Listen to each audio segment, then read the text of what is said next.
Well,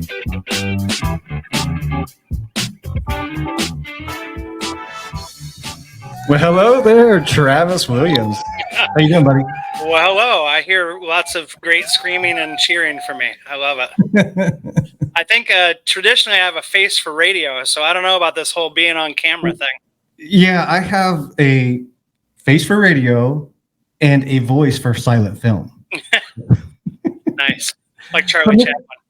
So, Mr. Captain Enthusiasm, how you doing, sir? Yes, doing well today. 2 thumbs up. We're living another day in paradise out here in the old Pueblo, which is code for Tucson, Arizona, and the beautiful southern Arizona desert.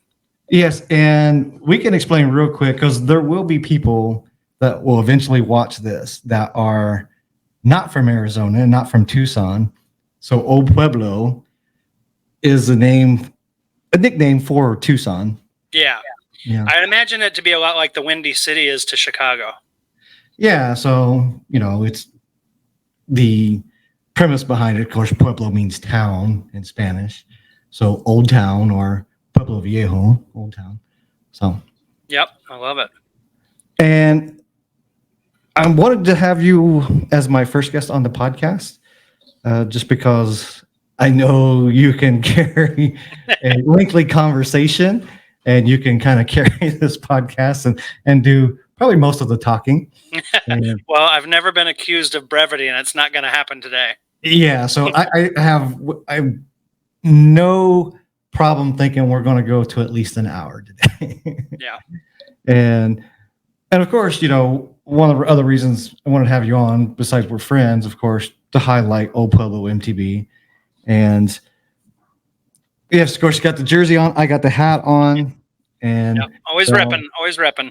So is there any new ideas or what do you want to call it, things for new merch? Mr. Gary is in charge of the merch side of things with Old Pueblo, but we always kind of got some ideas in the pipeline. We've done hats before. Obviously, you're wearing one of them. I'm more of a kind of a this kind of golf hat style. I don't do the baseball caps, but we've done socks, and then we have the jerseys, of course. We've tinkered with the idea of bandanas or handkerchiefs, or even back when we were kind of coming out of COVID, was those masks. The thing you could pull up and it would have like the Old Pueblo logo. And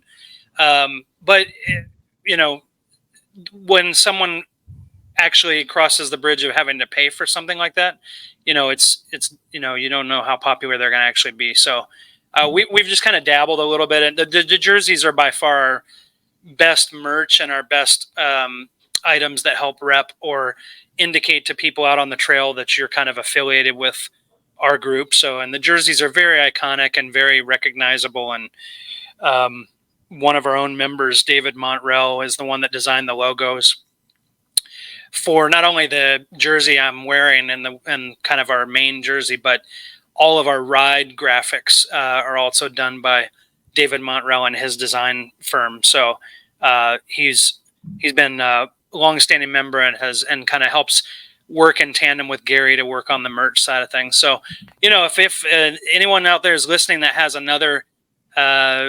is involved in another group that has a great merch store or something that wants to share it with us, never been afraid to look into what other options might be out there. But yeah, someone mentioned that maybe a long sleeve jersey would be great for sun protection. Absolutely. We do have, run some long sleeves in the past and 3/4 length sleeves. They definitely tend to be more used during the winter. The nice thing about the short sleeve is you can layer them. So I almost always, when I need it, I'll wear like a long sleeve underneath this, and then I'll like take the long sleeve off and switch back to the short sleeve if I'm, as it gets warmer in the day. So, but yeah, I almost always ride in long sleeves because everything out here wants to poke you. Everything wants to grab you, poke you, or kill you either. Yeah, exactly. And I noticed so we'll get into that. Remind me about that. But one of the reasons I also wanted to have you on the podcast is because I met you on a group ride a couple years ago. So of course, having my YouTube channel, I posted a video out at Vel Vortex and I don't think you had been out there at that time when I posted the video. So you had contacted me and say, hey, we have this group ride. It was out at 50 year. And I think it was the shuttle ride where we go that In-N-Out Burger and do the ride down to Catalina. The Catalina, what is it? The state park. The state park, yes. Yeah, so we start up at Golder Ranch Road at the top of the hill and ride up there to a popular destination called the Chutes, and then typically we'll then ride all the way down through the Catalina State Park and back down to In-N-Out Burger where we've left vehicles, and then we'll shuttle back up to pick up the cars left at the top. But yeah, I remember reaching out to you to interest you in a ride. I don't think that I had seen a video of you riding at 50 year at the time. And I hadn't at that point. Yeah. And I was pretty new to Tucson. I only came to Tucson in 2019. Oh, okay. So, yeah. So I didn't know the trails that well. In fact, it really wasn't until after I met up with your group. And I was actually, I did a video on my phone right before, thinking I might post this later on, and I still have it, and I might make a video later, but it was early in the morning. I was a little apprehensive because I'm like, I don't know these people. I don't know like how inclusive they are. Like, and I come to find out like Pueblo MTB is the most inclusive mountain biking group, not only in Tucson, but probably in the nation. Yeah, could very well be. I would make a good case for us as being in that boat. Or having that title, so to speak. Yeah, and one of the other reasons I wanted to have you on the podcast here is you've done a podcast with the Mountain COG podcast. What was it, back in March, right? Yeah, we recorded it. So this is not your first rodeo. Yeah, exactly. So that we recorded that one. I was lucky enough to be a guest with Joshua and Dane on the Mountain COG podcast. We recorded it on like the 25th of February of this year, but it didn't publish until March 5th. So you can find it there on their podcast list. It's the Travis Williams episode. Yeah. JT. Yeah. It's where I revealed, that I don't actually have a middle name, which is why I jokingly refer to myself as the Travis Williams. And as a result, of not having a middle name, there was a time in my life in high school where I wanted one. So I kind of just gave myself one, and I wanted to be John Travis because my dad's name was John. And so I thought, well, I don't know if that's so much a junior or what, but anyways, I thought it'd be cool to be JT if I was John Travis Williams. So I kind of made up a middle name by adding John, tacking it onto the front. But anyways, JT has always been one of my kind of. Well, I see on the, I went through the Pueblo Facebook page.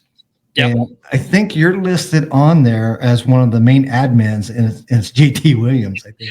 Yeah, there's a long story. I'll probably spare some of it here, but there was an outage in Facebook about 2 months ago, and it wrecked my ability to log into my original Travis Williams account through the web browser. And so in order to be involved on the Old Pueblo page from something other than my mobile device, I went ahead and made an alternate profile, and it happened right after that podcast. So I was like, well, I don't want it to be a main account. I just wanted it to be what I could use to run all the admin stuff on the Old Pueblo MTB page. So I just made it JT Williams. Oh, your audio cut out, Travis. Oh, okay. So how did that go? Can you hear me now? Okay. So I switched to my alternate mic. I'm hearing in the chat that this might be better, which is interesting because it's just the mic on my laptop. Right? Yeah. I knew the train would go off the rails, as Johnny would say, because it's just happens, the software, whatever. You just didn't know it was going to be so early in the podcast. Yeah. So, and of course, like I'm looking at the viewers, at least we didn't lose too many viewers, at least. There we go. Yeah. So I don't know. Like sometimes you just accidentally click on things. Who knows? Yeah. So anyway, for that last couple minutes, I had no idea what you were talking about. Yeah, we were just talking about the funny alternate profile I made on Facebook to keep involved as an admin on Old Pueblo MTB was JT Williams, and the origin of that you can hear it more ad nauseum on the Mountain COG podcast. But at any rate, so yeah, but yeah, I was also explaining that Facebook is the main avenue from which the members of Old Pueblo MTB interact with each other, and it's also the way that we post our events, and you have awareness of what's going on in the group. We've tinkered with email lists in the past, and we've also tinkered. We technically have the domain name oldpueblomtb.com. There's like a under construction tab on there. I had a great website built for a little bit of time, and the host, something failed on the host, and we lost the whole thing. And I've never had the energy and the wherewithal to go back and rebuild it. Yeah, because I know you had that website going for a while, and I was surprised one day, a while back, I'm going through the website. I'm like, hey, there's my picture. Somehow a group leader for the Rookie Roundup ride. Yeah, when I had a staff page, or the people of Old Pueblo MTB, I did have a little blurb on you with a picture, because you had been doing some Rookie Roundups and what have you, and we had a nice little write up on you. But well, I live right next to Fantasy Island, so it's I can literally ride from the house to Fantasy Island, South End Bunny Trails, so it's easy for me to lead a Rookie Roundup at the Bunny Trails there. Yeah, and that's a perfect place for Rookie Roundup. It's a great place to introduce people to the riding in Tucson and around Cactus and in the dirt, and it's so that's been one of our best trails for running those Rookie Roundups, which is our version of a way to introduce someone to mountain biking for the first time, or younger kids, or family members that don't ride as often. I know Blondie, your spouse, has come out with us on rides such as that, something that someone who doesn't ride as frequently as a more active spouse can join on those Rookie Roundups. So that's one of our kind of claims to fame, is just having some really dedicated rides that are user friendly for brand new riders. My experience was, when I got into group riding, was finding myself among some groups that had really fast rides. Like I couldn't keep up, and I was much more of a social rider rather than, I was out there just to get some fun exercise and be social. And I had found myself in the midst of some groups that were definitely not as social, and were out there pounding the pedals hard. And so to come full circle around and then introduce people to mountain biking through an experience like Rookie Roundups was really important for us as a group, I think. And we kind of grew a lot during the post, right as COVID hit, and since then that's been a big factor for that. And I know we've done some snack tent events, what I call snack tent events, to where we bring some snacks. And last Christmas, I actually did a couple bike giveaways, mountain bike and a BMX bike for the kids. And that mountain bike was pretty legit. It was new. That mountain bike is probably, when it's not on sale, it's about $800 kids mountain bike. Nice. Sweet. You've been one of our, I would definitely consider you, while you're not a sponsor, say, on the jersey, like Guru Bikes is here, or Guru Suspension is, you've been a huge supporter of us since we connected and became friends, and we've definitely done some events together like that, where we've pushed the event through our page and called it a snack tent event, and you've been the host and have brought not only giveaways but snacks and drinks and refreshments, and those, and you've put up a tent. Now we also have our own tent with the Old Pueblo logo. And that's an amazing looking tent, by the way. That was also designed by David Montrell and then printed by someone who has real experience in doing those tents. But so that those, having a sponsor such as yourself, or a local bike shop, or and getting the others in the mountain bike community involved in those events, that's really our big focus for 2024. You asked me in the pre-production time slot, what's the focus for Old Pueblo mountain biking in 2024, and the answer to that is large scale open house tent events at locations where we might have multiple different rides. We did the first one of the year was March 16th, and it was just a Saturday at Sweetwater Preserve, or Sweetwater Reserve, I think. And it's just a trailhead located here in the Tucson area, and has a great big parking lot and a place to put up tents. And, we can have a ride go out in the morning. We can have one go out at noon. We can have a clinic where a bike shop does, how to adjust suspension on the trail. So our big focus for 2024 is what do these open house tent events, look like in terms of inviting people of all walks of life and all levels of difficulty. So the trails we're going to host those from are always going to be ones where, one of the great things about Sweetwater is that you can take a rookie roundup out on the trail called Desperado Loop, which is about a 4.5-5 mile loop that's, much more green or maybe intermediate blue at spots, kind of like if you were to use like the trail rating system from snow skiing or whatever.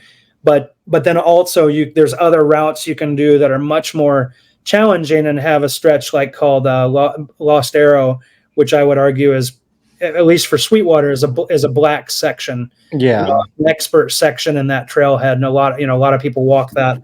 So a trailhead such as Sweetwater gives us an opportunity to host an open house with a lot of great opportunities. And then the one we did in Black Friday of last year, we had a bike shop, Guru Bikes was the host, and he actually brought food. We grilled burgers and hot dogs and had refreshments, and people brought camping chairs and hung out for half a day. So that's kind of our focus, which we're coming off of what we did in 2023 was called the tour, the 2023 tour, and it was 23 rides in the calendar year of 2023, and we basically hit almost every trail system in Tucson. And the idea behind that was to have these kind of dedicated events that you could connect with other riders in the Tucson area and get to know them, but also that you could go and experience a trail for the first time. So if you hadn't been on all 23 trails on the tour, that was one of the ways you could do it. And so we're coming off of that and decided, okay, how do we be even more inclusive and more kind of social than we were during the tour of 2023? And that was our idea, was to do in 2024 was to do these open house tent events. And so we're trying to do one every other month. So the next one, while it's not posted in the group yet, is going to be Memorial Day, which is Monday, May 27th. I think we're still a little bit undecided on the location, although I actually think it's probably going to be Fantasy Island, leaving out of the Sharp area. Yes. So that you get Fantasy Island. That trail system has a more intermediate north side and a more beginner-friendly south side, and there's entry points at the middle of it where I think we'll actually host from. So I think that's the plan, but we'll get that up and what have you. But we're looking forward to. I think we're going to try and involve Ben's Bikes, which is a local bike shop on that side of town, and yeah, it's right next to Fantasy Island. Yeah, and I know that I may have even already reached out to you about being present for that one, and so you're anytime it's Fantasy Island, there's a good chance, just depending on what time it is, what day. And before we get off of it, because I want to get into some of the other types of rides, I kind of want to just for 1 second stick on the Rookie Roundup, because there's another aspect to the Rookie Roundup where it's not just for beginners. So we've talked about it before, where it could be a recovery ride or coming off an injury ride where you're coming back. It's like you could be an expert rider or a very advanced rider and just come out and join that ride just to either because you've had some tough rides. Like I've been up on Mount Lemmon doing bugs, Molino Basin, and like I don't want to do that the next day. So I see like, okay, there's a Rookie Roundup, come out for that. Or hey, you're coming off an injury, you come into that ride, and not necessarily just a beginner, it's for everybody. Yeah, the vision for the Rookie Roundup was really multifaceted for sure. The idea was that it could be a perfect ideal ride for a lot of different riding types and reasons, right? The biggest one is that, Rookie Roundup implies a beginner rider, right? But the truth of the matter was anyone who was leading that ride was probably much more of a advanced to expert rider, and they were ones that knew the trail, could lead a ride.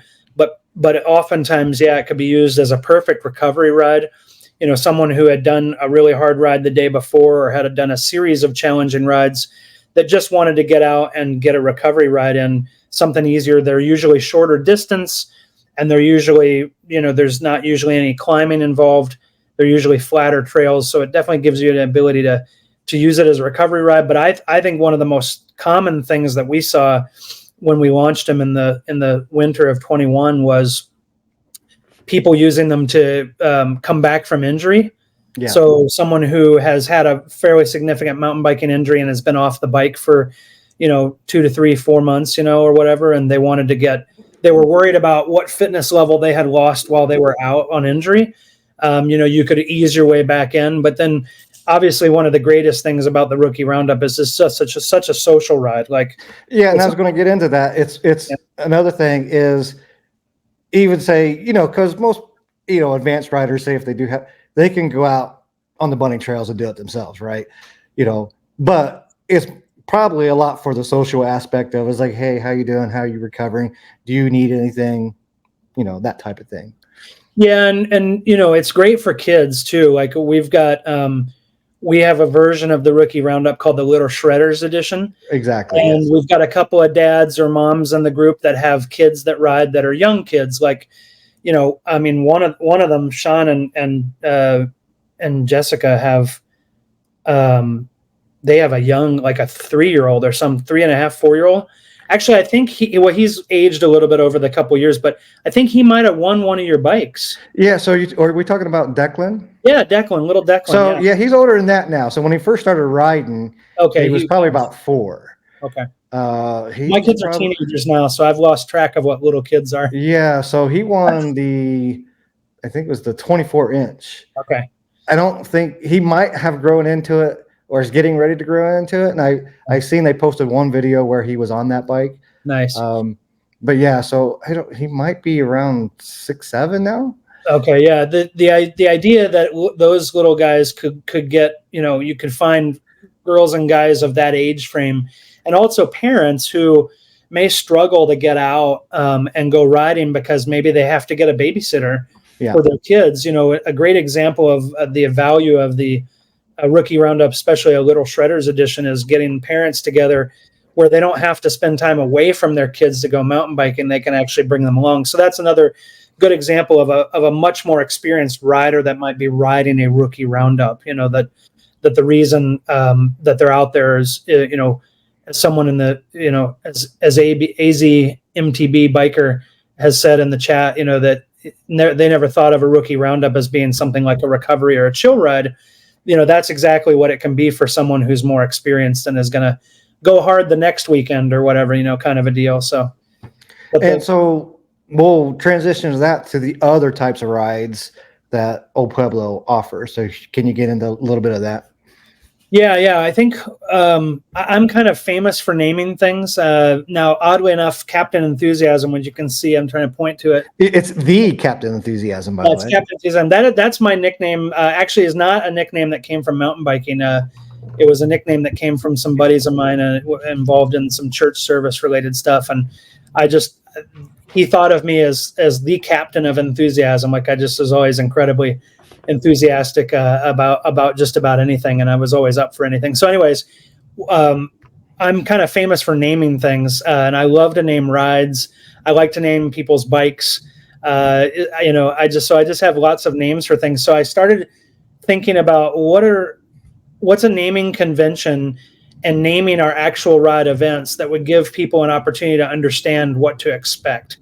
Because it was big for me to know. Like I'm thinking as I started, I started back on the bike in the early part of 2020, just before the pandemic hit.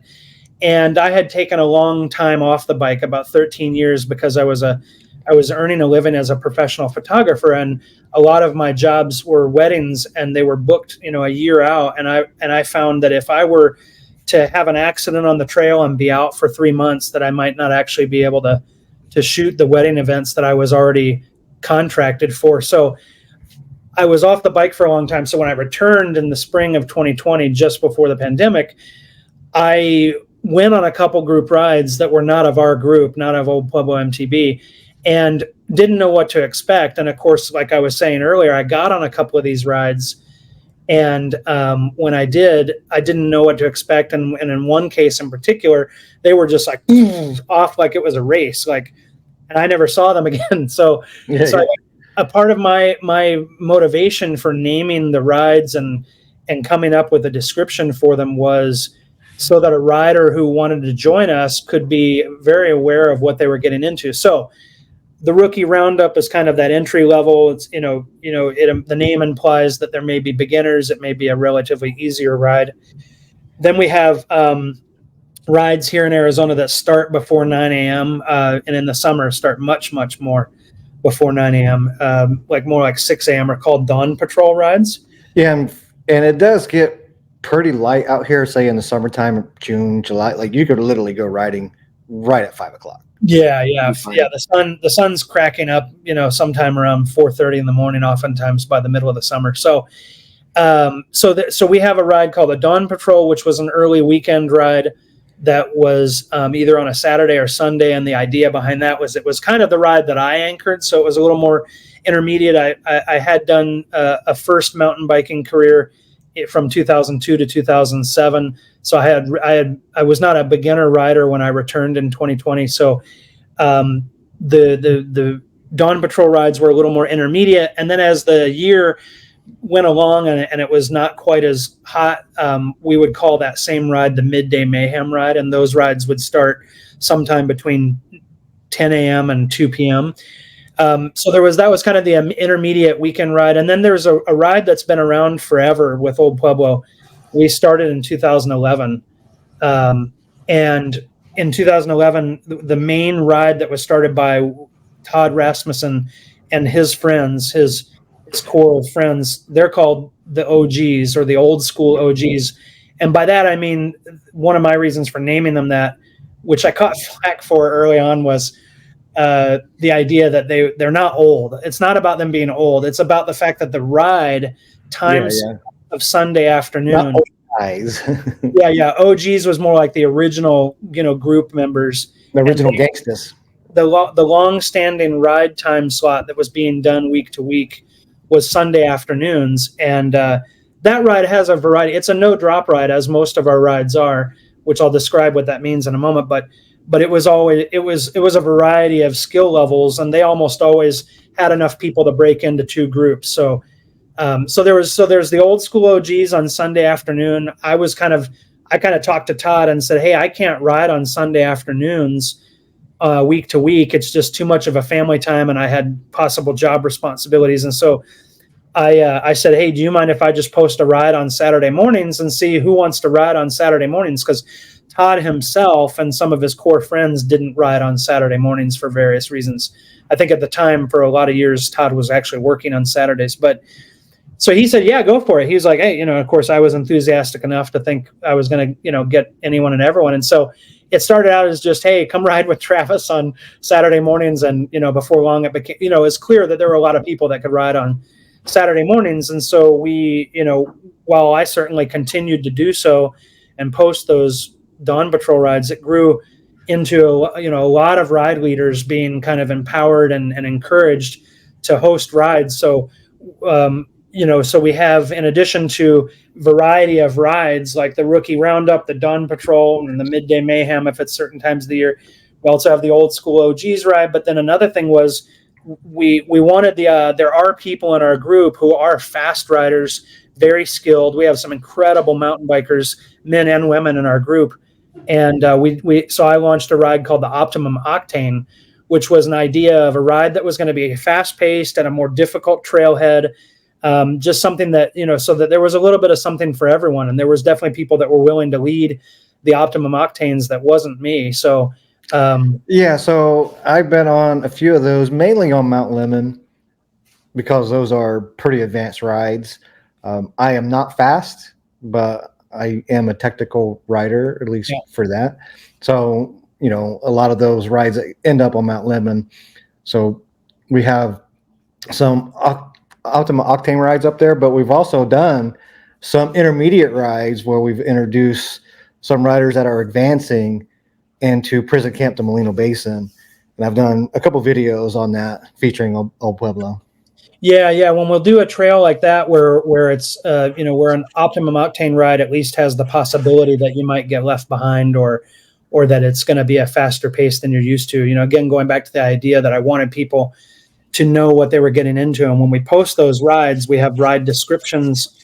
It talks about the distance and the difficulty, and sometimes even has posted like a Strava map that kind of shows like the topography. Yeah. But anyways, when we'll do something like that Molino Basin Prison Camp ride, and we want to take people who've never been, we'll say it's hosted by those that bring you the Dawn Patrol, and we'll change the description to say, yeah, this is an optimum octane because it's a difficult trail. But what we'll do is it's going to be led by people who are understanding that we're really trying to give a great experience to people who are coming to try it for the first time. And usually we'll couple that with some sort of shuttle system. So that ride in particular is mostly a downhill ride. And so we'll have shuttles at the bottom that'll take people back to the top. And so we're really looking to make, and that's going to be one of our tent events, more than likely, will be in the fall. And I know we've worked with the Forest Service there before to get access back to the Molino Basin campground. And I actually did a small short video about where we went back in there, did some brush clearing out there. So they give us access back there because Molino Basin parking area is very limited. And we had on a couple of those rides, like 20, 30-ish plus riders on those rides. We had one of them that pushed 50, I think. And one of the videos I have, it's like there's like 30 plus people in that video. Yeah, and when we were running the shuttles, which were just courtesy shuttles, just us friends shuttling friends around, there were other people that were doing them and then just said, oh, can we get a ride back up to our cars or whatever? Yeah, so we were shuttling just the locals. Weren't in our group, and that was fine. I mean, that was fun. Yeah, because like a lot of time, we had rides. So like for me, I have that nice Velocirack bike rack that holds 5 bikes. With the 4Runner, I can have 5 people, 5 bikes. So a lot of times I'm up there with my friends, whether it be just 1 or 2 of us or 3 of us. I got room for 2 more people. Yeah, we're going up the Bugs or Molino Basin, whatever. We just pick up some riders at Molino Basin parking area, and we just take them up as well. Well, what's really fun about that ride in particular, and you mentioned it, is our partnership with the local Forest Service. We, at one point, they closed that campground because it's lower on the mountain and it's hot a lot of the year. And so they closed that campground for I think it closes sometime in the early to mid spring and doesn't open again until like, I just talked to the camp host. He's about ready to move on up. Yeah. Okay. So it'll shut down usually from probably mid-April to mid-September or even October. And one of the things that we did was we offered our assistance in helping them clean up the area, after all the summer monsoons and overgrowth that happens. And so they took us up on that. We came and gave them some manpower and helped them do some cleanup. And as a result, we had, I don't know, 20, 30 people out there, at least 20. Yeah, there was cleaning up the brush. Good turnout. They were really happy with. So we got to use that, because normally that would be closed back there. Yeah, and we got to use that. They have a gate across that the whole roadway that goes up to the big Ramada, and so they give us access, gate code access and allowance from the guy who's manages the front gate. And they'll allow us opportunity to get back there. And that's just been a lot of fun. It just feels like a private event, even though it's, 50. Well, we didn't want to disrupt the parking up there either, because, we got like 20, 30, 40 people with this event, and we do meet up at the bottom, at the base of the mountain, and we try to limit the vehicles going up. Like, hey, some of us that have the better shuttle vehicles, we'll go up, but. Yeah, and we have a few people in the group that have like a flatbed trailer and, a big, huge truck that can throw, 15, 20 bikes in the back. It's T, Chris. This is my buddy, Chris from Black Bikes. It's Sun T. Nice. So real quick, Travis, if anybody has a question for Travis or me, whoever, just type it in the chat and we'll get to it. All I know is I'm just digging whoever it is that called me a kid. Wait, somebody called you a kid? Oh, yes. This kid's So doing that's great. Johnny Yu. He runs a mountain bike podcast. He's from Miami. It's Mountain Bike Q&A. Yeah, I love it, Johnny. Very awesome podcast. Please go check him out. Johnny, I think you're about 52-ish, somewhere around there. Oh, okay, Anyways, yeah. So it's funny that he's calling you a kid because Yeah, I'm only a couple years behind you, Johnny. I turned 50 in August, so hopefully I don't look at even though I've got my COVID haircut and my my salt and pepper beard, but only the viewers on YouTube with the video get a chance to see that. So, but anyways, So while I'm on that topic, there's another buddy of mine, along with Johnny. I think he kind of got into it. Mark Hill. He has another podcast, mountain bike podcast, called The Segment. So please, once you're done with all this podcast, go check those two guys out, Mountain Bike Q&A, and that's Johnny Yu, and then my buddy Mark Hill, the Segment.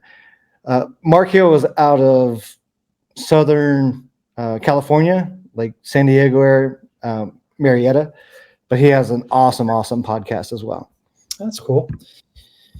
Well, one of the things I wanted to circle back and hit with the ride events, if you allow me, is just to talk a little bit about our diversifying and empowering people to lead their own rides. I thought that was such a key growth point for us as a mountain biking group here in Tucson, and definitely wanted to share that because I feel like it's something that can be replicated in other cities and other places, and I think it really has done a big. Has been a big help in terms of pushing this idea that we're just very inclusive and open and welcoming. And really the goal of ours is just to introduce more people to mountain biking and more people to riding in Southern Arizona, but also to friendship groups. As anyone with a really great hobby can attest to, that, oftentimes those hobbies are more fun enjoyed with people that are like-minded and doing the sport together. And I know that, I've had the luxury of spending some time with you, Neil, doing some of these fun trips. I particularly remember one up to Flagstaff and Sedona. It's so funny. I have this in my notes because it snowed up there, and that's very memorable. It got dark on us. I was supposed to be the guide because I was the only one in the group that had done those trails up there. We had got through Schultz Creek, which is an awesome trail, and I think we ended up on Eldon Trail, and I had hit a rock, my rim got bent, and didn't even think to even ask anybody if they had a tube to get down the hill. But now I'm no longer guiding, so I'm the only one that really knows that trail, and you guys kind of got maybe a little turned around or lost. And I just remember in the end there was a little scuffle or argument between two individuals in the parking lot in the end, but it all was squashed. It was just kind of a weird thing. We all had dinner later that night and everything was fine, but I just remember that part of it. I don't even remember who those two guys were, but that's just proof that mountain biking is an adventure no matter how you slice it. Yeah, so at the end of the night, it was perfectly fine. I think they were just tired, and it was dark, and it was kind of got to a weird, like, hey, how are we supposed to get back to the parking area? We have no idea. And I remember, so another aspect of Old Pueblo is a lot of times on these group rides, we do use radios to communicate with each other. Yeah, it's funny you mentioned that because the radios were kind of a thing for me. I really, I've had experience in previous employment and adventure seeking through scuba diving of using two-way FRS radios. And so, we used to, when we would be driving in Mexico and we'd be, from Southern Arizona, you can drive straight down 6 hours south into Mexico and hit the Gulf of California or the Baja, and you can go scuba diving there. And we would use radios communicating between cars. This was like, the mid 90s. So cell phones were not really a thing. And so if you were going to communicate vehicle to vehicle, we'd either have CB. The really fancy vehicles had CB radios, but most of us just had two-way radios. But I realized really early on that, even in 2023, 2022, 2021, cell phone coverage was not great on a lot of the trails. And so in order to communicate, the radios began to be a really popular thing. And so we we got kind of really well known. I kind of wish I had one to show off. It's just a Midland, radio. You can get 3 of them for $75, and nothing fancy, just FRS. No permits are needed or anything. No, it's not like ham radio, but they became just a really great way to communicate to each other, especially when you had group rides where someone in front and someone in back both had radios. This went a long way towards a feeling of safety. Like if you were a new rider joining us on one of our rides, and we would oftentimes have radios to hand out to new people. So if there was someone who legitimately had a concern that, I'm afraid, even if this wasn't true, they might say, I'm afraid I might get left behind or I might get lost on a trail. I don't know. The radios were a quick and easy way to say, hey, here's a radio you can use for this ride. And, that way you can communicate with the ride leaders, both at the front and the back. And so the radios became a popular way to stay safe on the trail and, communicate where there wasn't great cell phone coverage. And we had talked about earlier about prize giveaways. I actually give a couple radios away in one of the snack tent events to somebody, the radios that we use, the $50 radios we kind of use. And I did give a couple of those away. That's perfect. Yeah. And I want to say hi to Marty Richards. He's actually out of New Zealand. Oh, yeah. Nice. So our show's gone international, Travis. We are international right there. Yeah. Well, one last thing on that whole idea of empowering others and the ride names and the rides, the types of rides we have. If you all remember, sometime through COVID, there was a time when gas prices just absolutely spiked. In Southern Arizona, spiking was like $4.79 a gallon.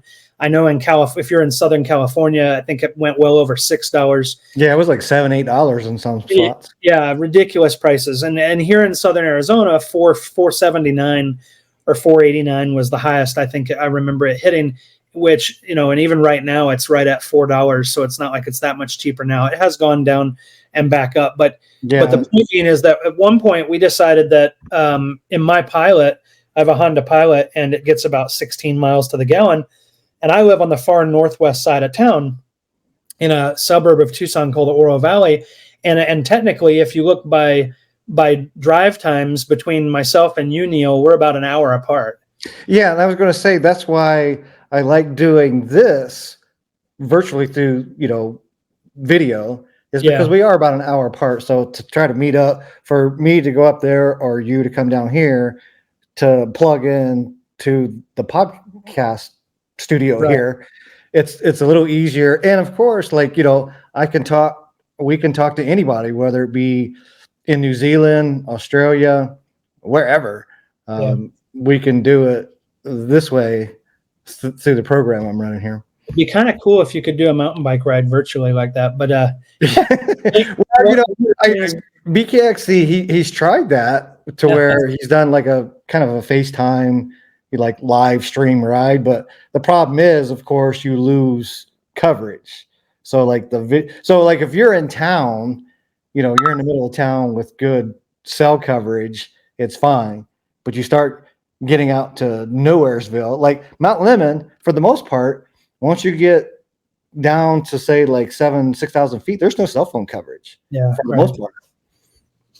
Well, one of the interesting things that happened with that is the fact that we were, say, an hour apart meant that, for me to drive my vehicle across town was about $22 round trip for a mountain bike ride.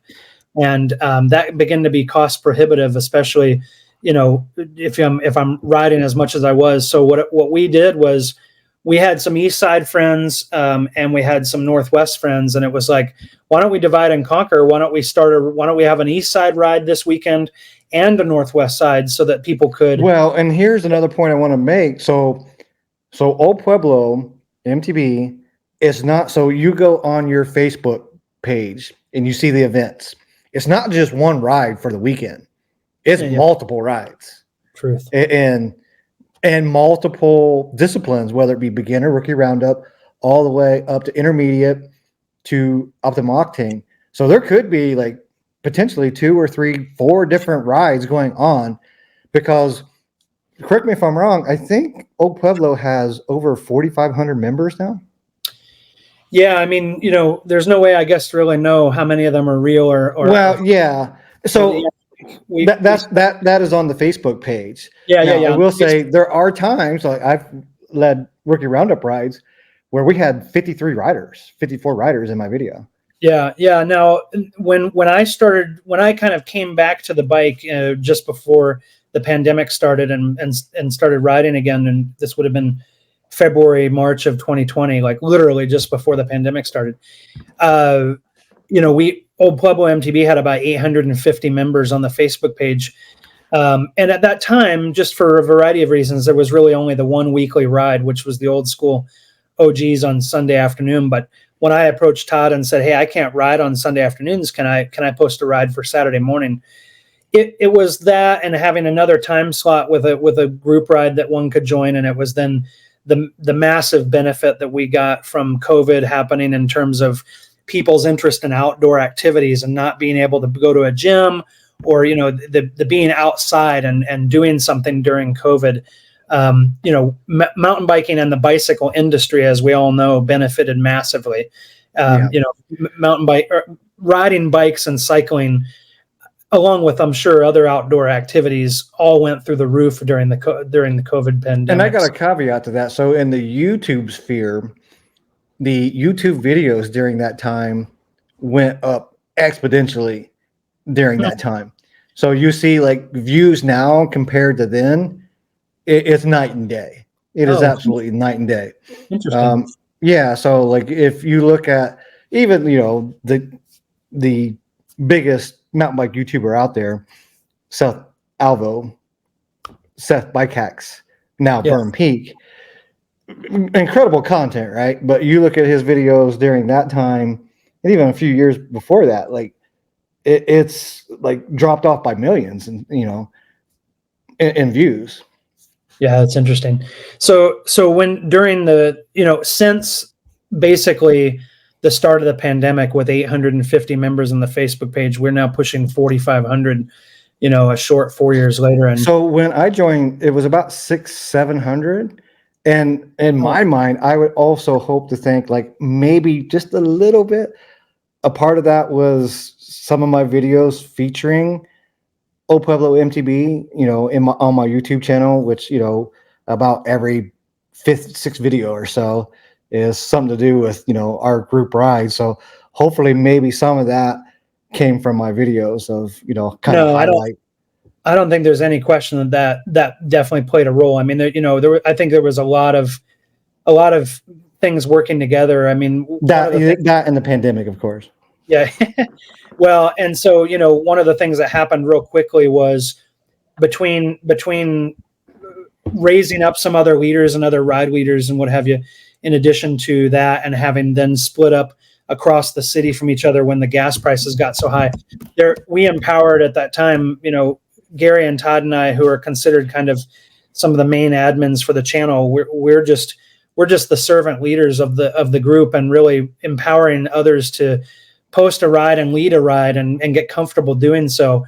Really expanded our ride offerings. Like you say, when you go into that event section, any given weekend, we might have 5 or 6 rides on the weekend. There'll be a morning ride on Saturday and Sunday. Sometimes there'll be an afternoon ride on Saturday. There are always an afternoon ride on Sunday. Sometimes there'll be a night ride, or a rookie roundup in the afternoon on Saturday. So it's not uncommon to have anywhere between 3 and 6 rides on a weekend. And then during the week, we'll have night rides. We'll have weekday wake up rides for people locally, like me and a bunch of my friends up here in the Northwest. We'll go out and ride the trails before work from 5 to 8 a.m. And so we'll have people who live locally. We'll do those, and then there's a wonderful subset group of the women riders in Old Pueblo. Dirt Divas. And the Dirt Divas, there's some wonderful women of all ages and all skill sets running that subset of ours. And they host several rides almost every week. They've got Dirt Divas rides, which are rides really intended for women only. The advantage there is, a lot of times, just like going to a gym, I think there are times when women feel uncomfortable joining group rides for the, especially if they're single or whatever. And so the Dirt Divas rides are rides led by women for women. And so And what's really great about them is they really felt it very important, and they enjoyed riding with the men at other times of the week.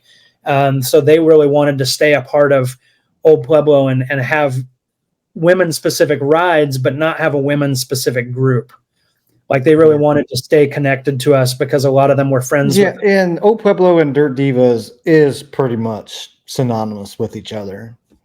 Yeah, no, for sure. And that's why our event tent has 4 sides of it, like one of those pop-up tents, and 2 sides are the Dirt Divas and 2 sides are Old Pueblo. I mean, the Dirt Divas are as much a part of us as and they have a cool jersey as well. Yeah, they have a really rad jersey. I should have brought that up to show off. But yeah, so if you look in the events, you'll see like there's Dirt Divas specific rides. And then there's rides. Then there are co-ed rides led by the Dirt Divas, which is a ride initiated by the women riding group where they're like, hey, come on and join us, guys. Like, this is not a girls only ride. Yeah, I've seen, a few times where like there will be some of the guys jump in with the Dirt Divas for whatever reason. And it's perfectly okay and fine. Yeah, usually it might be a spouse of one of the women that joins for a particular ride.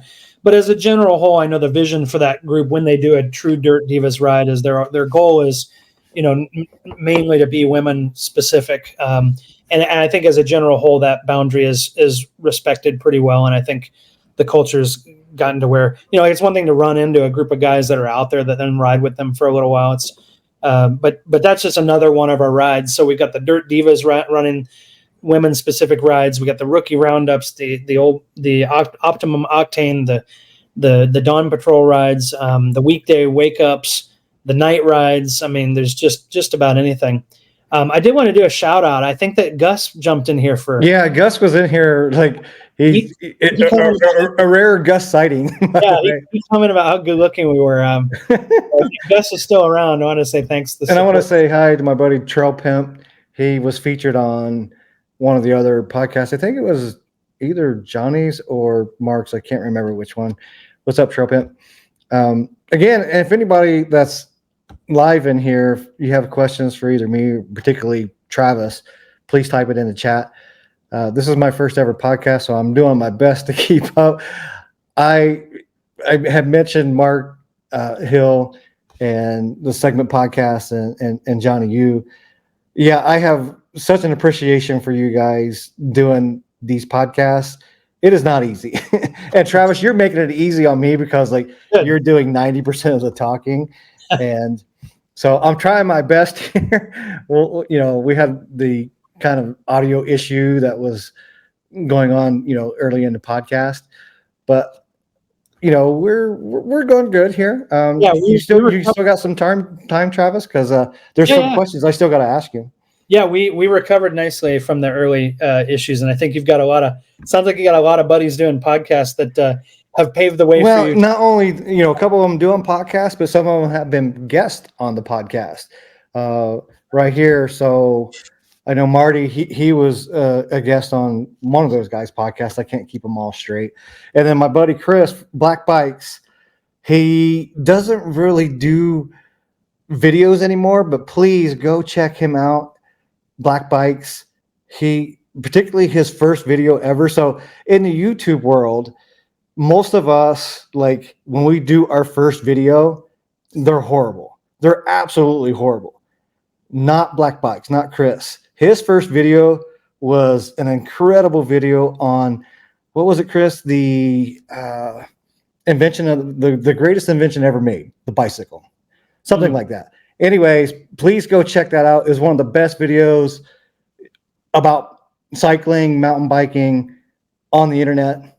I just wanted to give a kind of a plug to there. Okay. Anyways, Travis, I wanted to kind of go. Yeah, go ahead. My turn for a plug because I got one of my dear friends jumped in the chat. He's on there as David, but I know this is David K.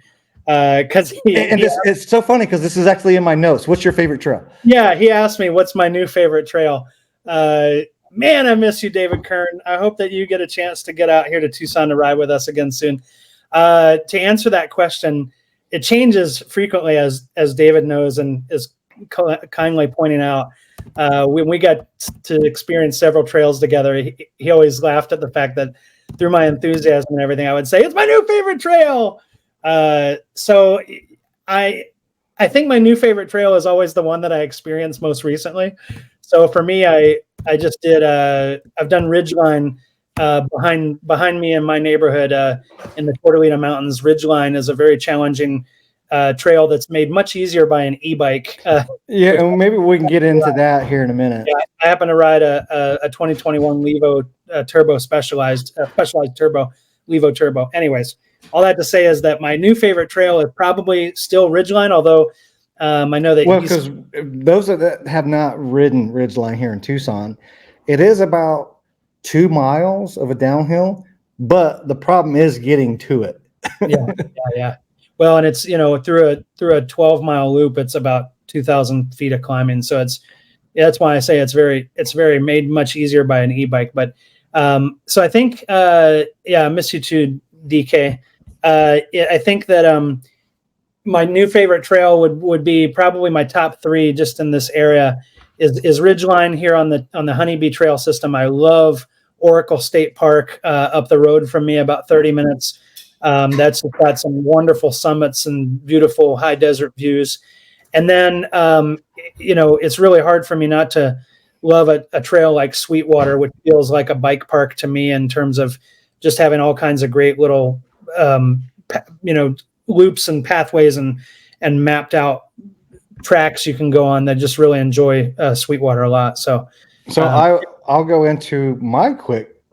Yeah. Tell me your trails. So of course, like this time of year, about every weekend we're up on Mount Lemon. So of course, Bug Springs to Molino Basin, Prison Camp to Molino Basin is one of the most popular trails, right?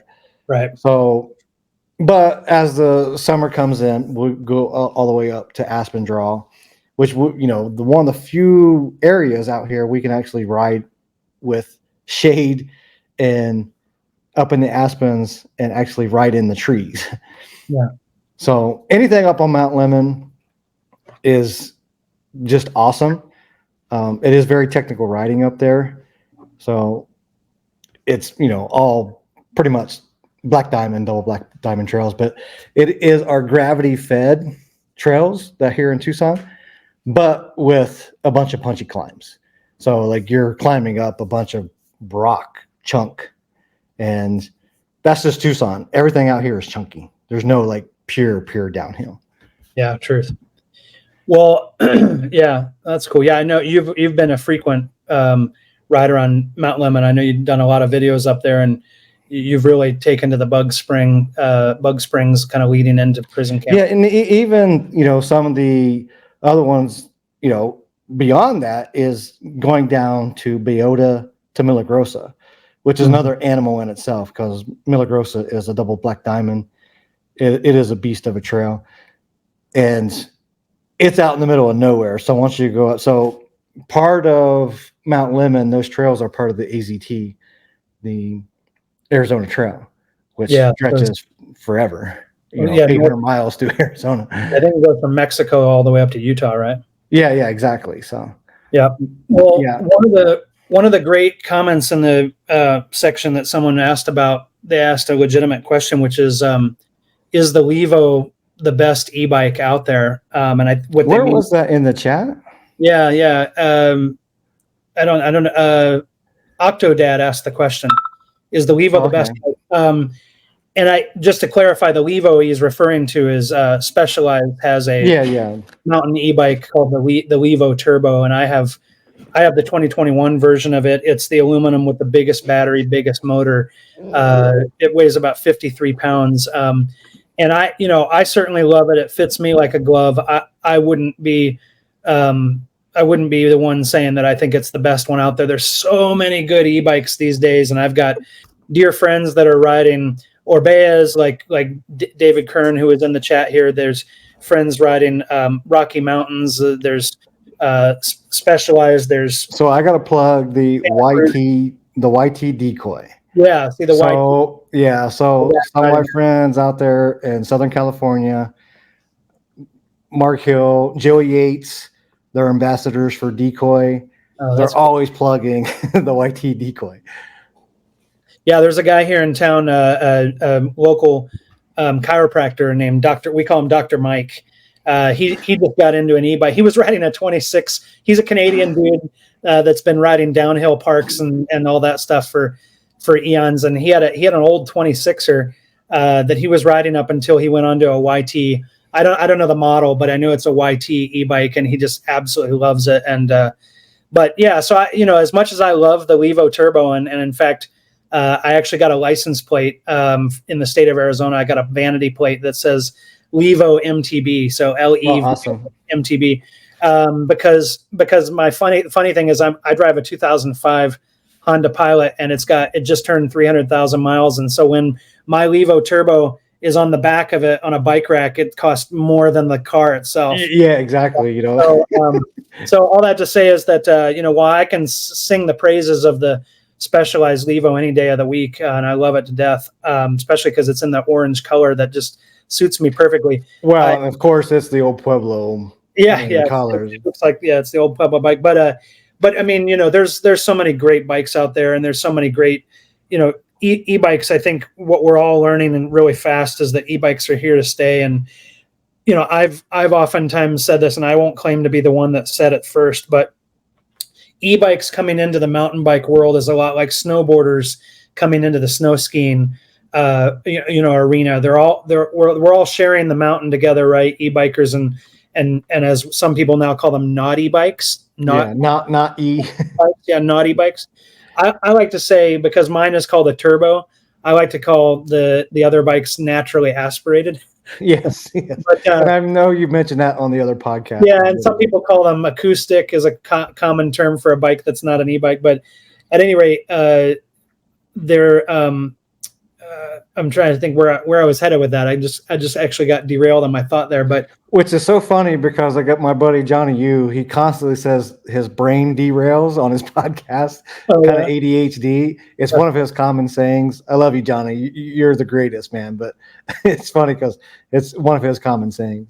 Well, there's a ton of great e-bikes out there. Oh, I know what I was talking about, how like e-bikers invading, and becoming commonplace on the mountain bike trail is a lot like when I was a snow skier in the early 80s, when the snowboarders began to hit in the late 80s and 90s, and it was, there was a lot of upheaval about snowboarders being on the mountain with. Yeah, exactly. It's the same type of concept. Yeah, it's and the resistance is the same, right? There was like, trails or downhill sections that were for where snowboarders were allowed, and then there was other trails where snowboarders weren't allowed. And I haven't been snow skiing in 2 decades, but I'd imagine that most mountains now don't even differentiate between. Yeah, and I think it's a very vocal minority. I think for the most part, like e-bikes are fine for like 99% of the riders out there.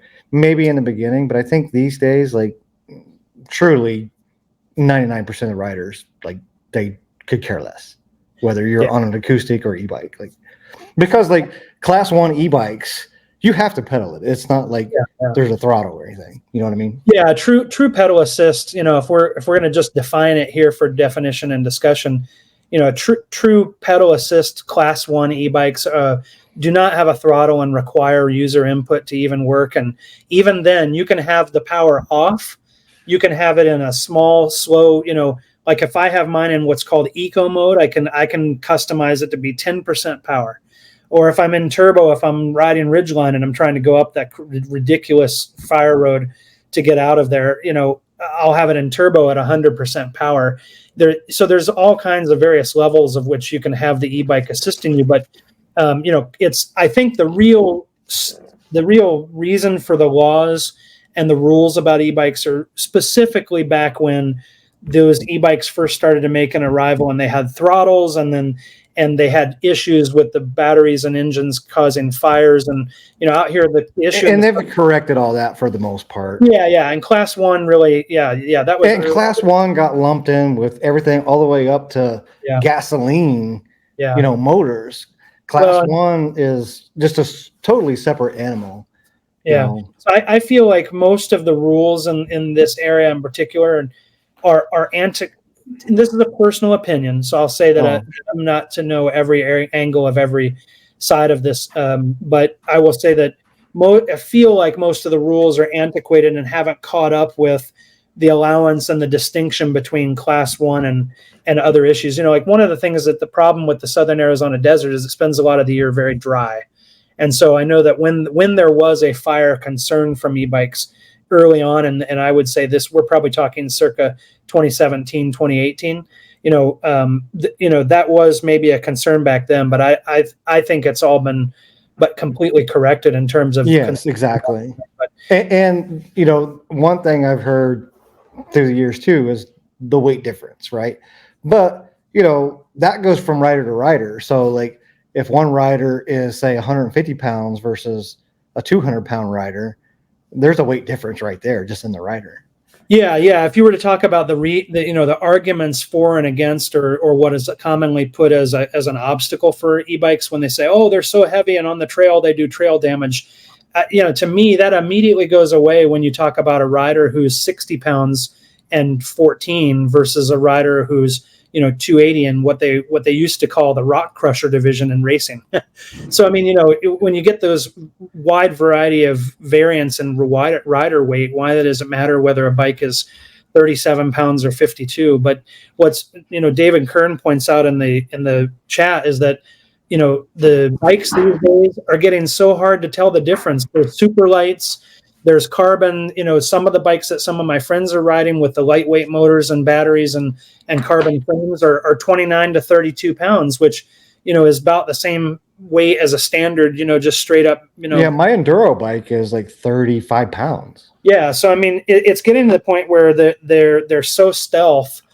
I've often joked that if someone really wanted to catch people riding the e-bikes at Sweetwater, where they have a lot of posted signs about no pedal assist, I'm imagining like at the saddle where there's this common spot where everyone kind of crests this little hill, and then there's these back loops.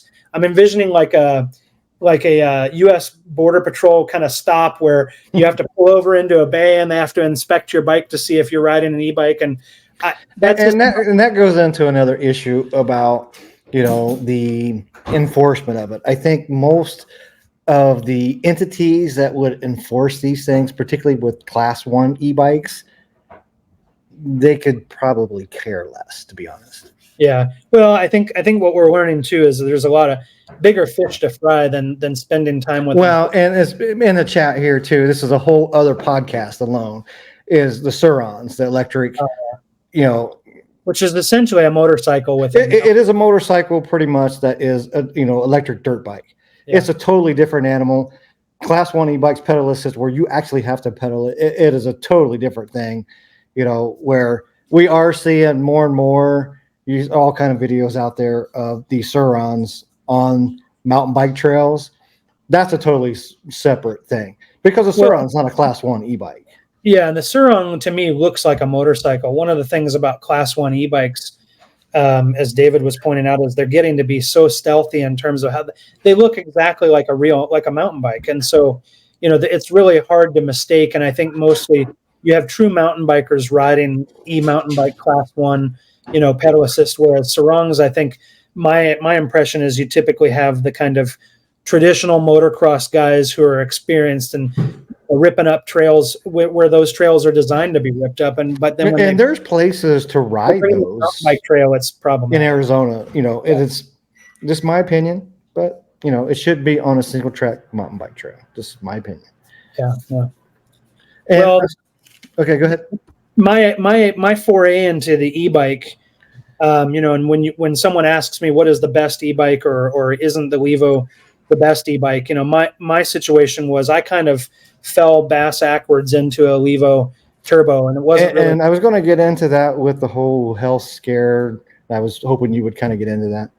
Yeah, I think where I wanted to head with that, and certainly can talk a little bit about that. Where I didn't have a choice falling into a Specialized Levo. I had very generous friends of mine looking to sell a bike at about the time I needed it, and they wanted me to try it out.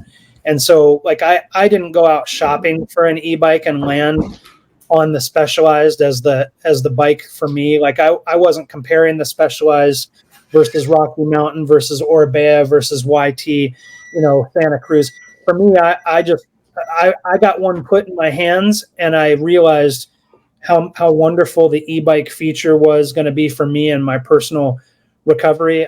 My health journey is such that in the July 18th of 2022, I had a heart attack and nearly died. And there's lots of kind of stars aligning for reasons. And I why. will say, if somebody wants to go into the details about that, you can go into the Mountain COG podcast number 68, and that you go in very kind of detailed about that. Yeah. So if somebody wants to kind of deep dive into that, I think I'll do a truncated version of it here for the purpose of the e-bike conversation. But yeah, so I had a heart attack in July of 22, and it was I'm still lucky to be here and to have a second chance with a stent that was put in within an hour and a half of the heart attack, and it saved my life and has really changed my life. But all that to say is that during my recovery process, dear friends of mine, the readers that had a bike for sale, they were in no hurry to sell it. And when I had the heart attack, they wanted me to get a chance to try an e-bike and see what it was all about. So I never spent hours and hours poring over all the options out there for e-bikes, saying the Wevo Turbo is the only one for me. It just got loaned to me, and I found it was kind of like, hey, here, try this out. Yeah. So while I will sing its praises and rave about it, it is also the only thing I've ever known. So in fairness to all the other brands and out I know there, one of the other writers for Pueblo, we was doing at the church, we was building the bikes for the kids, like and I don't know who it was, but one of the admin guys had an e-bike out there, and it was my first introduction to an e-bike. And I was like, yeah, this is cool. Yeah, Todd probably brought his he has a Polygon, a pretty nice Polygon e-bike. I think he had it out there, and I think that was one. Oh no, I think you tried David Mills' bike. It was David's. Yeah, David Mills has a Rocky Mountain. He had that out there. That was your first experience with an e-bike? Yeah, that was my first experience. And then, so I've been looking at getting the YT decoy maybe this year. Maybe. Well, you'll love it to death. I know. The thing with the e-bike that was such a huge thing for me, and why I think that there's a real place for e-bikes, pedal assist class 1 bikes in this world, is that there's a lot of reasons why I probably wouldn't have returned to mountain biking after the heart attack, and just the safety net that the e-bike gives me to do things and not put myself in a position to where I can get into trouble. Like, one of the things I did was my daughter moved up to Phoenix to attend Arizona State University in the fashion school, and she was living with a family member, and that family member lives 10 minutes away from White Tanks National Park and our regional mountain park, and then also 15 minutes from Australia Mountain Park up in Western Phoenix. And so I went to Australia on the e-bike, and I just started exploring everything. Like, I wasn't worried about going uphill too far or making a wrong turn and getting on an uphill instead of a downhill. Like, the great thing was that the e-bike just gave me the complete flexibility and freedom to explore safely and always have a safety net. And so I have the freedom and flexibility to run it at nearly no power. And when I need it, and when I'm just gassed, I can run it at full power. So, and I know there's been quite a bit of studies with people on e-bikes, because they're actually out and about. And I think maybe you had talked about it, and I've heard through other channels as well, that the fact that somebody is on an e-bike, they're actually doing exercise where otherwise they might not.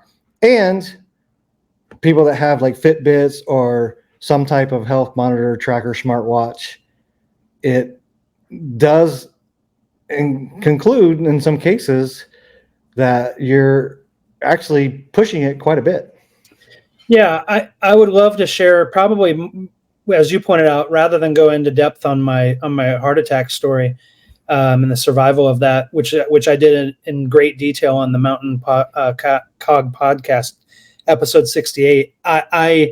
I'd rather say this about e-bikes and about the health side of it, because my own opinion about e-bikes going into it was that I was like, well, I've always been using mountain bike as my primary exercise, and so mountain biking. So I didn't want to rob myself of a workout, which is why I probably would have steered clear of an e-bike for a lot longer than I did, obviously, as a result of the health issue. But one of the things that I wear a Whoop band. This is what's here. It's not a watch. It's a Whoop band. Yeah. WHOOP. It's an incredible health tracker that's got proprietary information on tracking variable heart rates. And anyways, it's got a lot of medical research behind it. You can find it online. I've been wearing it for almost 3 years now. And well before the heart attack, I had about 2 years of data leading up to the heart attack, which is a whole nother story about how I can't believe 7 or 10 days before the heart attack, I was doing the kind of riding I was. But at any rate, what's interesting was my own impression of e-bikes was that I'm going to rob myself of a workout. Yes. Like I thought, well, it is cheating without a doubt. Like I was like, this is not going to give me a workout, and that this is the very thing I need from mountain biking as a workout. So what was interesting was we have a trail here in Northwest Tucson called Tortolita Preserve, and it's a perimeter kind of loop around a park. And it's the same exact distance every time. It's 10 miles, essentially. And what's interesting was before the heart attack, I was riding an acoustic bike. And the Whoop band would show me that, let's say, I would burn 600 calories and I would take me an hour and 20 minutes to do the 10 miles. And when I did the same exact ride on an e-bike, what I learned was, if I rode the hour and 20 minutes, I would burn the same amount of calories according to the Whoop band. So just relative to itself, I would burn the same amount of calories. And if I did the same amount of time, the difference was I would go much further. So instead of 10 miles, I would have to do a second lap and do a good portion of it. So in that same hour and 20 minutes, if I rode for an hour and 20 minutes and burned the same calories, I would have just gone about 150% of the distance.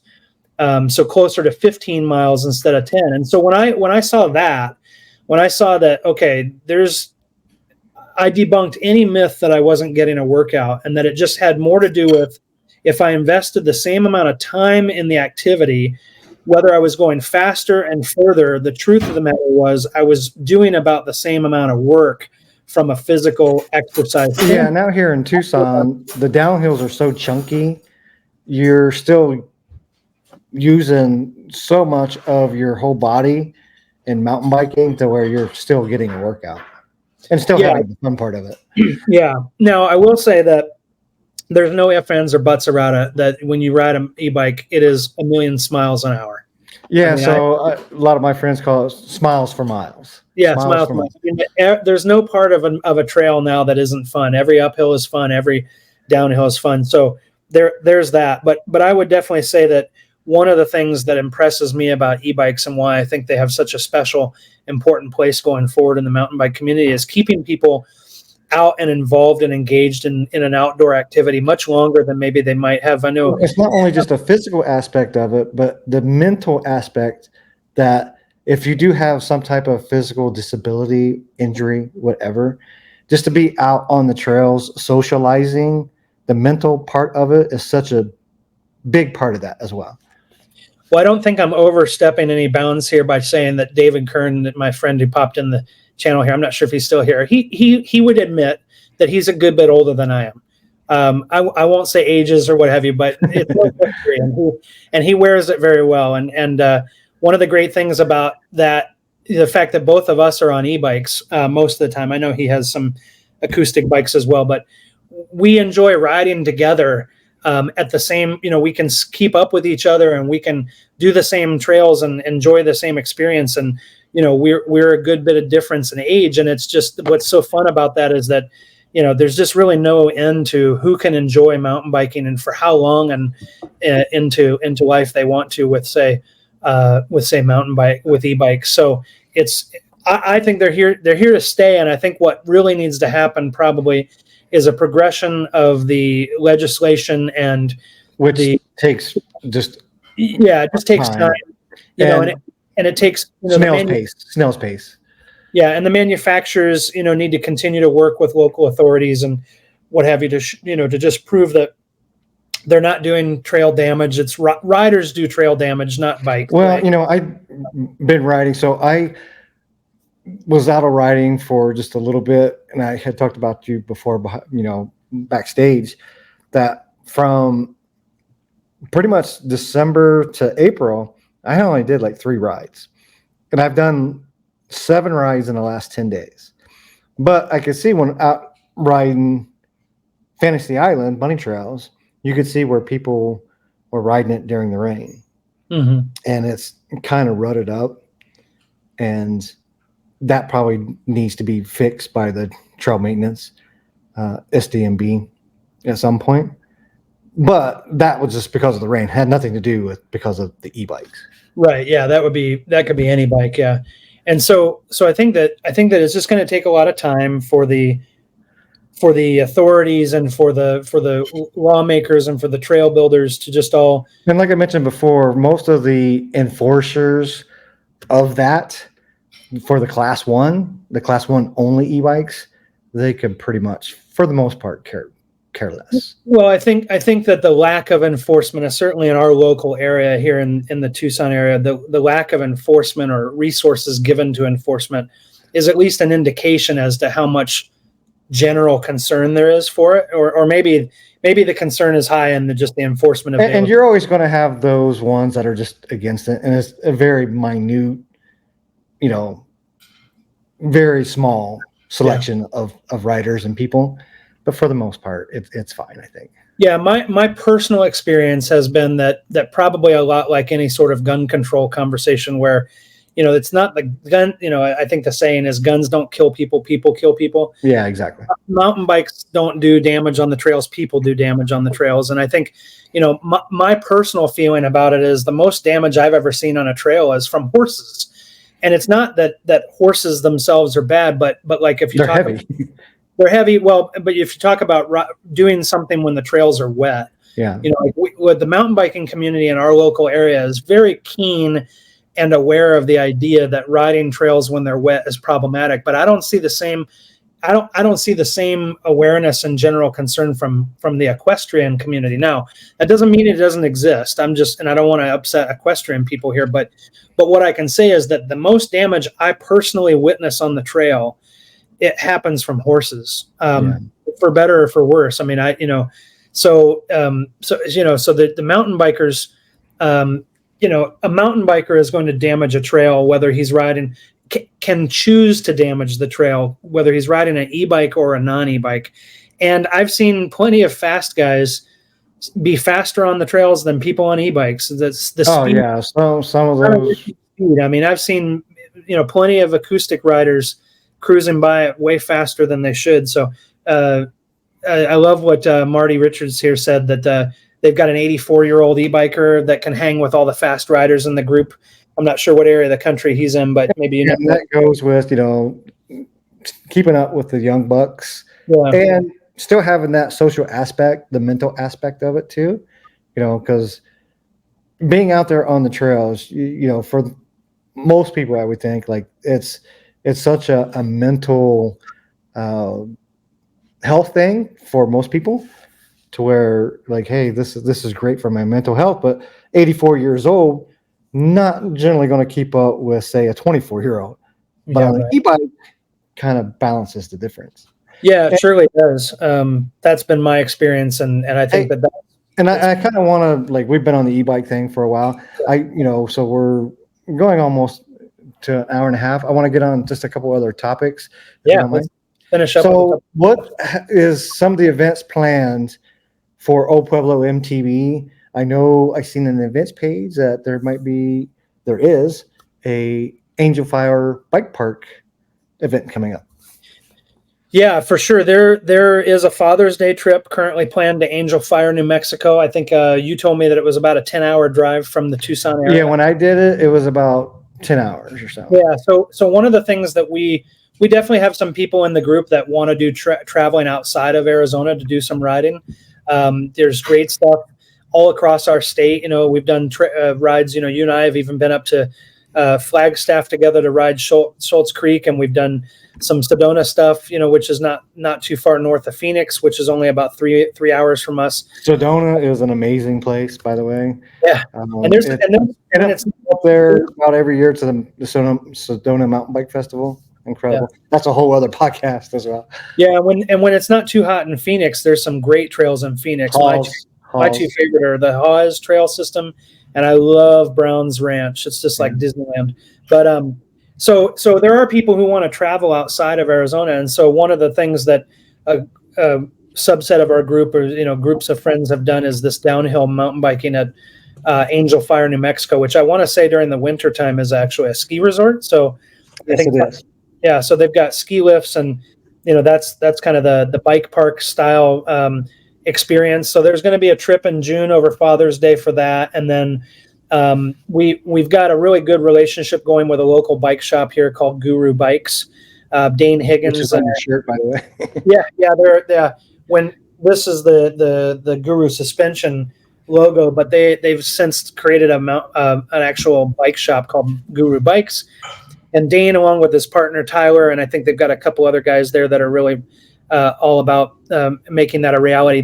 They just did a trip to Moab, and so we'll typically kind of post their rides and allow, and several of our people are not only customers of Guru Bikes but are also members of Old Pueblo, and so they just did Moab, and we've got the trip to Angel Fire, New Mexico, and then we have some really good friends, the Nords, Eric and Tina, who are camp stewards last summer they spent time in Mammoth, California, and there was a group that went out to see them. I think they're over in Colorado now this summer, if I'm not mistaken, or maybe it's southern Utah or whatever. But at any rate, they'll usually, wherever they end up, they'll probably draw a group of people up to. So we definitely do some travel, and I mean, we're fortunate enough in this area to have some really great mountain biking relatively close by. I mean, Moab's not too terribly far away. You got obviously Sedona, you got the mountain bike park in Angel Fire, and then I know right here in our own state, you've been a humongous supporter.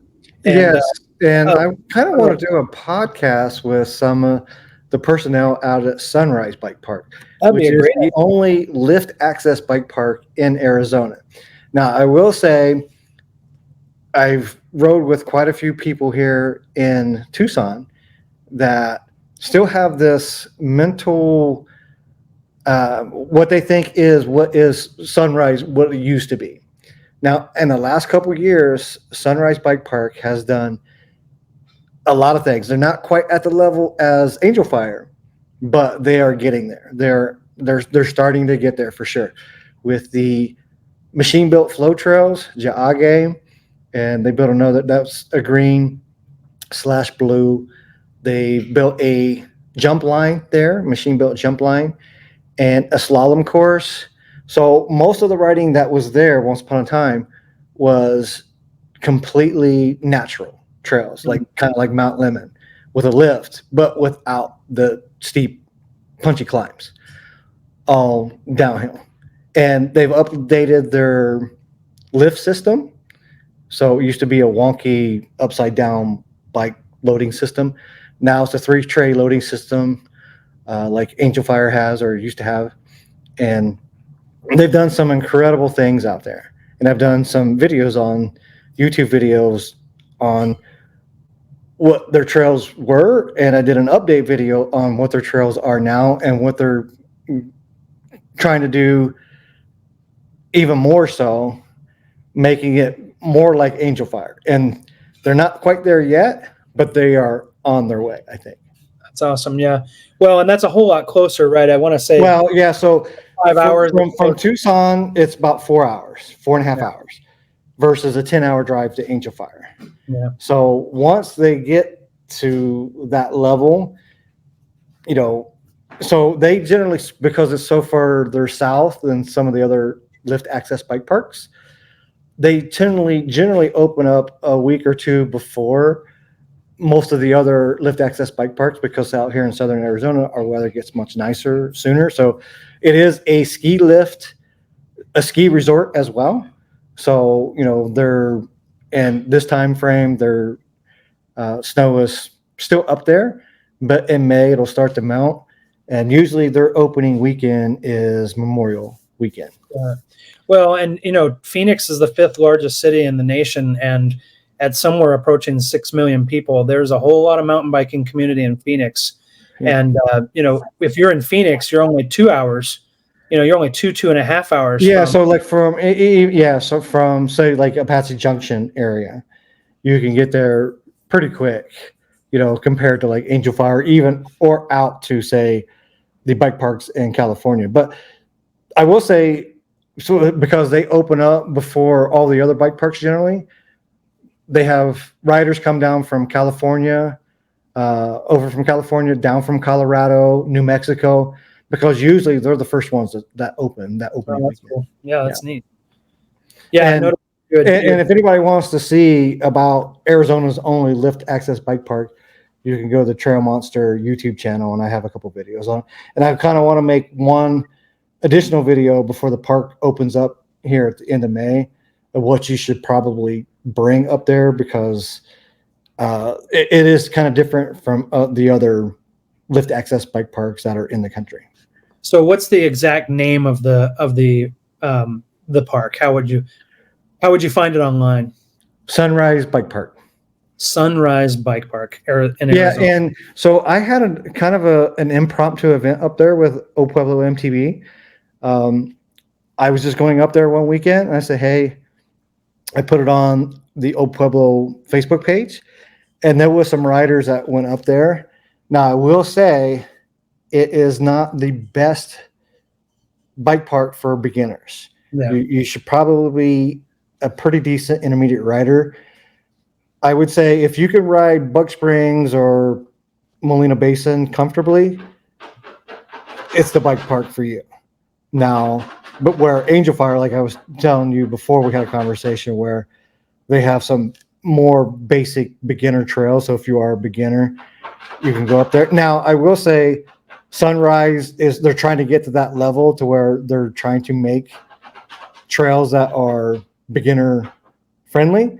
And so they used to have a lift that I didn't see it running a lot last year, to where it only goes up. It's a secondary lift that only goes up halfway up the mountain to where it goes down the green trails. Got it. Last year, I didn't see it running as much. So you can go online to Sunrise Bike Park Resort, and you could see a live feed of the lift. So I would have friends that would go up there, and I would actually watch them live feeds of like, hey, them getting off the lift, and you can see the conditions and all that. And you could see like, hey, that secondary like small lift wasn't running all the time, but that probably had to do with manpower issues, whatever. But all that to say, like from what they was say 5 years ago to now is almost night and day. Now they still got some work to do, but they're getting there for sure. And I would love to do a podcast. I talked to some of the individuals up there before that does some of the trail maintenance up there. They went from one guy doing all the trail maintenance. Imagine like a massive bike park, and there's like one or two guys like doing the maintenance on all the trails, to where I think they have more of a crew now that maintains all that. That's great. Yeah. Well, those trips are fun. I'm hoping to be on that Angel Fire trip and on Father's Day weekend. So that'll be my first experience with the downhill park like that. So I'm looking forward. Oh, you're going to have so much fun. Yeah. And I wish I could go to that. I'm not sure. I'd have to see. It's probably not in the cards for me, but because I have been there and I have done a video on it. And you can check that out, and you can kind of see like anybody that is in the Pueblo MTB community, they can go onto my YouTube channel and see, like, I stayed at the, because they have ski lodges up there, Airbnbs, we stayed, and literally 90 seconds from the ski lift, wow. From the mountain bike lift. That's cool. So we're at over an hour and a half. I want to just ask you just a couple things to wrap up here. Sure. We're actually doing pretty good on our retention rate. I'm seeing like who's still in still watching live, and we're Nice. doing pretty good. So you talking and kind of helping me with the podcast here has been a great thing. So I'm almost to the end of my notes here. Yeah. Glad to help you carry be the first guest. I think you said I'm officially the first guest. Yeah, you are definitely my first podcast guest, and I'm going to go just through my notes. Anything that you want to add? I know we talked about, hey, Johnny, I see you still there. Anything that you want to add to, or whatever that you want to highlight that we haven't highlighted yet? Yeah, no, I think the big thing I'd love to leave people with is really my passion for being involved in Old Pueblo and connecting people. Is that, mountain biking is a hobby and a sport and an exercise opportunity, and it's a great thing that connects people with like-minded adventures. And I think that one of the things that a lot of people struggle with is going on a group ride with people they don't know.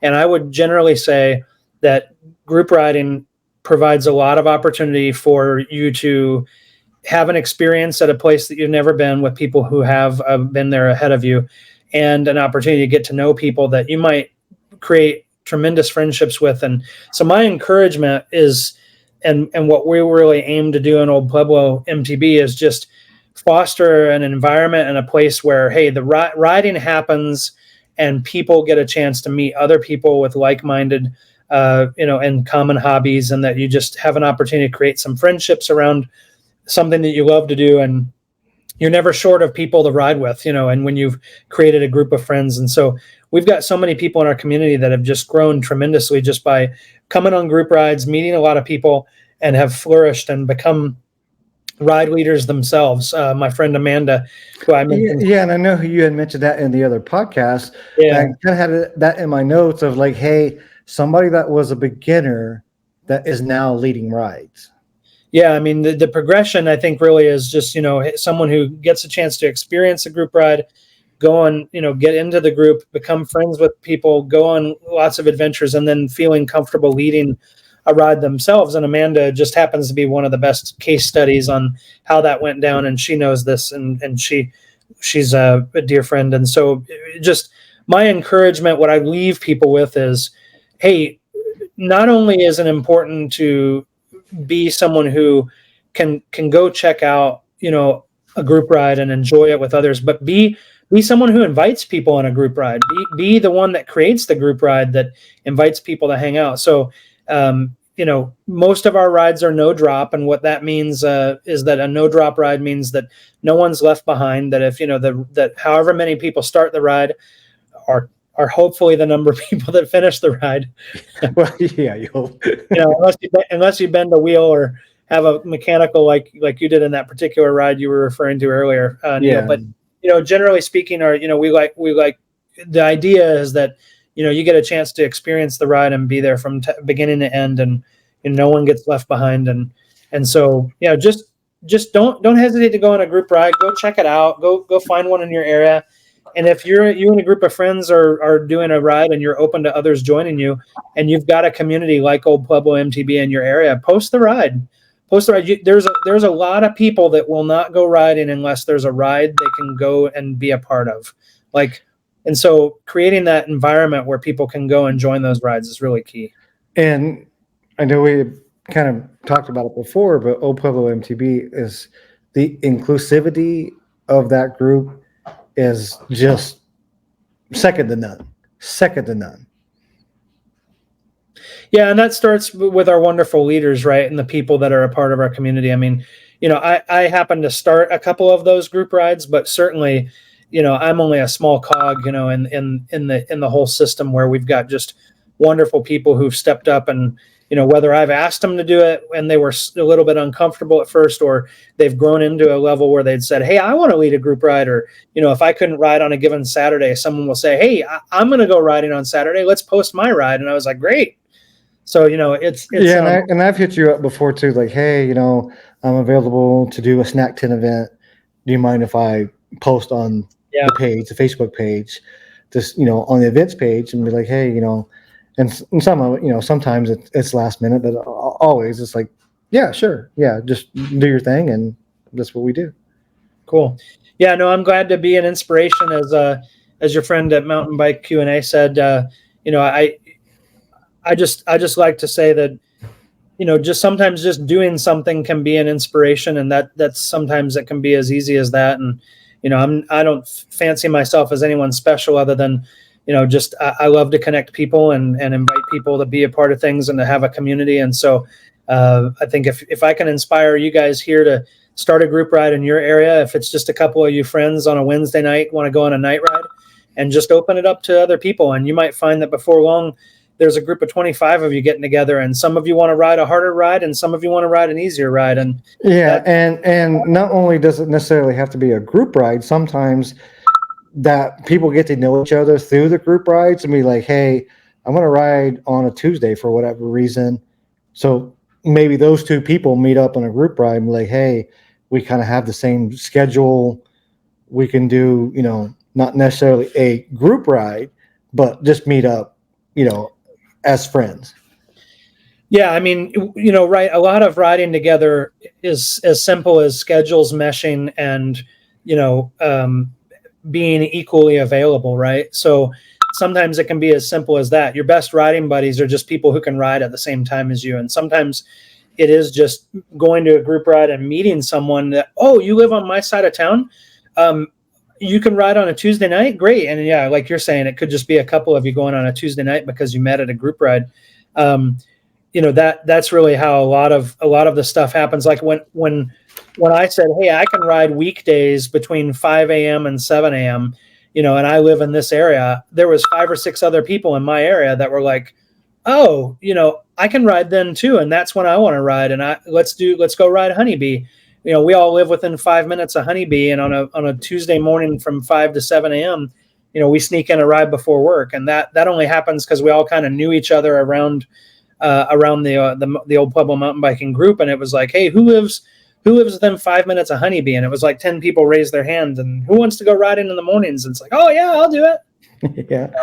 And I have met so many people through the old Pueblo MTB community, just, taking a chance, meeting up with you guys and being like, well, am I going to be included? And, and I want to do a whole other video about how my YouTube channel kind of came to be how it is today. And a lot of the subscribers actually came from because of doing Old Pueblo MTV and doing those videos, and then like help growing that community along with you and everybody else. Is like, oh, all of a sudden, like, went from like 100 subscribers to, I'm still small and I haven't done a lot of videos lately, but I plan on getting back into it just because like I'm finally getting the creative mind back to do it. And some of the videos I do are more involved than just a POV video. I could do a POV video and put that out, and that's pretty easy. But the Pueblo MTB community is so large and so instrumental and helping not only the mountain biking community, but just doing those. I forget what the event was called, but where we built up the bikes. It was called Bikes for Change. It was Bikes for Change. Yes, it was an initiative by a local group based around El Tour de Tucson, where they had all these bikes given for underprivileged kids and family members, and they needed assembly teams, and so our group stepped up and we assembled, I think, 125 bikes. The first year we did within a couple hours.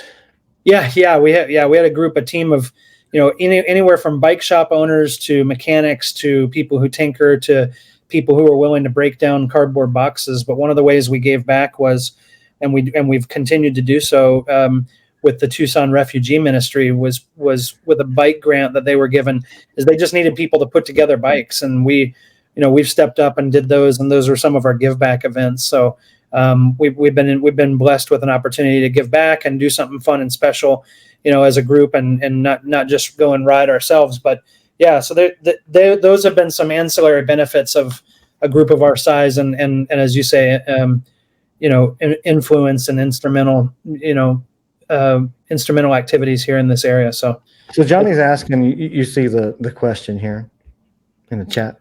Yeah. Where can I sub and follow Old Pueblo?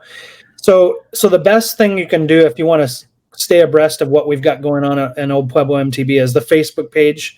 And I know not everyone uses Facebook. Fortunately, most people over the age of 30 are using Facebook. So if you it is great for the group events like this. Say again. It is great for like group events like this. Yeah. So one of the things you can do, if you just go to Facebook and search for Old Pueblo MTB, like short for mountain biking, is you can find us on Facebook and just request to join. We pretty much, there's a quick 3 question answer deal where you just tell us that you're essentially not a robot, and we'll let you in. And then what's great about that is you get a chance to see how the community members interact. You get a chance to see what we post for events, and some of that may just inspire you to do something like that in your area. Like you're like, wow, these guys in Tucson, they're just riding a lot, and this is what they're doing. A whole lot. Yeah, we ride a whole lot, and so if nothing else, you just might get a few ideas as to what we're doing and how you might want to do it. Like one of the fun things we did is we did a squirt gun battle ride on it's really hot here over 4th of July, and so we did a ride 115 plus. Yeah, 115 on 4th of July. So on 4th of July weekend or whatever it was, it might have been the actual day, 4th of July.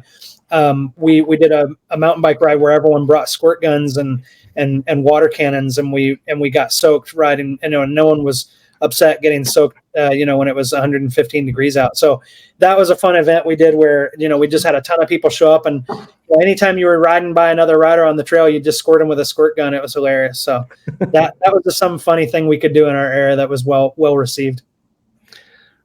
Awesome. I thank you so much for being my first ever guest on this podcast. Yeah, man. We'll see. I plan to do a few more if I can get some guests. I want to do at least 10, get at least 9 more guests and see where it goes. And I was inspired by my buddy here that's been in the chat here, Johnny U, Mountain Bike Q&A. And he wasn't in here tonight. I'm sure he'll eventually watch it. Mark Hill. With the segment podcast, and I want to mention the names of the Mountain COG. I'm going to put it in the chat here. COG. Yeah, Mountain COG podcast. Short COG. Yeah. So Mountain. Yeah, and there was lots of great episodes on there. I happened to be featured on episode 68, which was published on March. Yeah, and I have. And thank you so much when you shouted out my YouTube channel on that podcast. Yep. It was at that time, it was with Dane Higgins and I think Josh Anderson. And I believe their other host before that, before he kind of retired from it, was Mike Festerling.